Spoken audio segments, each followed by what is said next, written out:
ಪ್ರತಿಭಟನೆ ಮಾಡಬೇಕು ಅಂದರೆ ಫಸ್ಟ್ ಇವರು ಹೋಗಿ ಯಡಿಯೂರಪ್ಪ ಅವ್ರ ಮನೆ ಮುಂದೆ ಪ್ರತಿಭಟನೆ ಮಾಡಬೇಕು. ನೀವು ನೋಡಿ, ಇಡೀ ರಾಷ್ಟ್ರದ ಇತಿಹಾಸದಲ್ಲಿ ಯಾವತ್ತನ ಒಂದು ಪಾಕ್ಸೋ ಕೇಸಿಗೆ ಇಷ್ಟೊಂದು ಡಿಫರ್ಮೆಂಟ್ ಸಿಕ್ಕಿದೆಯಾ ಸರ್? ಹಾಂ, ಏನಂತಾರೆ ಅದ್ರ ಬಗ್ಗೆ? FSL ರಿಪೋರ್ಟ್ ಬಂದಿದೆ ಅಲ್ಲ, ವಿಜೇಂದ್ರ ಅವ್ರು ಏನು ಹೇಳ್ತಾರೆ ಇದ್ರ ಬಗ್ಗೆ, CT ರವಿ ಏನು ಹೇಳ್ತಾರೆ ಇದ್ರ ಬಗ್ಗೆ. ಆಮೇಲೆ ಮುನಿರತ್ನ ಕೇಸ್ ತಗೊಳ್ಳಿ, ಭಾಳ ಸ್ಪಷ್ಟವಾಗಿ ದಲಿತರ ಬಗ್ಗೆ, ಒಕ್ಕಲಿಗರ ಹೆಣ್ಮಗಳ ಬಗ್ಗೆ ಹೆಂಗೆ ಮಾತಾಡಿದ್ದಾರೆ.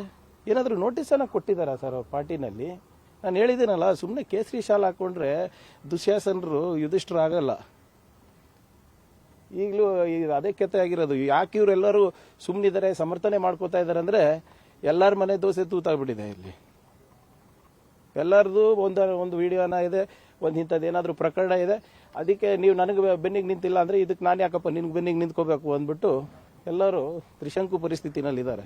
ಸೊ ಅದಕ್ಕೆ ಇವತ್ತು CT ರವಿಗೆ ಅಷ್ಟೊಂದು ಸಪೋರ್ಟ್ ಇದೆ. ಇದೇ ಬೇಟಿ ಬಚಾವ್ ಬೇಟಿ ಪಡಾವ್ ಆಂದೋಲನ ಅವ್ರದ್ದು. ಸರ್, CT ರವಿ ಅವ್ರನ್ನ ಅವತ್ತು ನಡೆಸ್ಕೊಂಡ ರೀತಿ ಬಗ್ಗೆ ಕೂಡ ಬಹಳ ಚರ್ಚೆ ಆಗ್ತಾ ಇದೆ ಸರ್.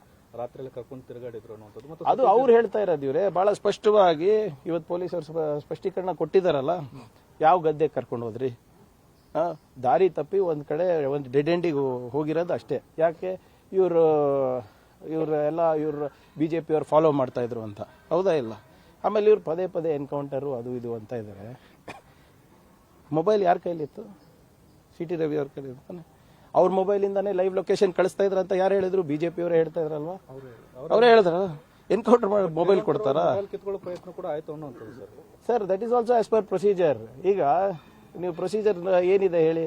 ಅಕ್ಯೂಸ್ ಬಂದ ತಕ್ಷಣ ಬಾಡಿ ಸರ್ಚ್ ಆಗಬೇಕು. ಬಾಡಿ ಸರ್ಚ್ ಆದ್ಮೇಲೆ ಅವ್ರದ್ದೇನೇ ಮೊಬೈಲ್ ಇರ್ಬೋದು, ವಾಚ್ ಇರ್ಬೋದು, ಎಲ್ಲಾನು ಜಪ್ತು ಮಾಡಿ ಅದು ಜಮಾ ಮಾಡಬೇಕು, ಹೌದಾ ಇಲ್ಲ?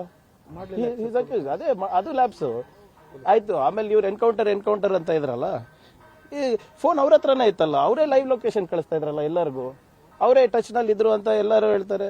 ಅವ್ರ ಮನೆಯವ್ರು ಹೇಳ್ತಾರೆ, BJP ಅವ್ರು ಹೇಳ್ತಾರೆ. ಆಮೇಲೆ 3 ಗಂಟೆಗೆ ಹಾಸ್ಪಿಟ್ಲಿಗೆ ಕರ್ಕೊಂಡು ಹೋದ್ರು ಅಂತ ಅವರೇ ಹೇಳ್ತಾರೆ. ಆ ಹಾಸ್ಪಿಟ್ಲಲ್ಲಿ ಎಷ್ಟು ಸ್ಟಿಚ್ ಬಿದ್ದಿದೆ ಗೊತ್ತಾ ನಿಮಗೆ? ಶೂನ್ಯ ಸರ್, ಫಸ್ಟ್ ಏಡ್ ಅಷ್ಟೇ. ಆದರೆ ಹಾಕೊಂಡಿರೋ ಪಟ್ಟಿ ನೋಡಿದ್ರೆ ನಾನು ಹೇಳ್ದಂಗೆ ಹೋಗಿ ಪಾಕಿಸ್ತಾನ ಯುದ್ಧದಲ್ಲಿ ಗೆದ್ದು ಬಂದಂಗೆ ಆಡ್ತಾ ಇದಾರಲ್ಲ.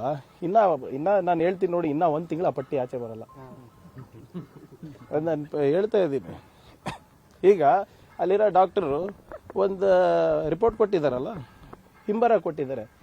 3 ಗಂಟೆಗೆ ಹಿಂಗೆ ಬಂದರು, ಹಿಂಗಾಯ್ತು, ಸ್ವಲ್ಪ ಸಣ್ಣ ಪುಟ್ಟ ಗಾಯ ಆಗಿತ್ತು, ಅದಕ್ಕೆ ನಾವು ಪ್ರಾಥಮಿಕ ಚಿಕಿತ್ಸೆ ಕೊಟ್ಟಿದ್ದೇವೆ.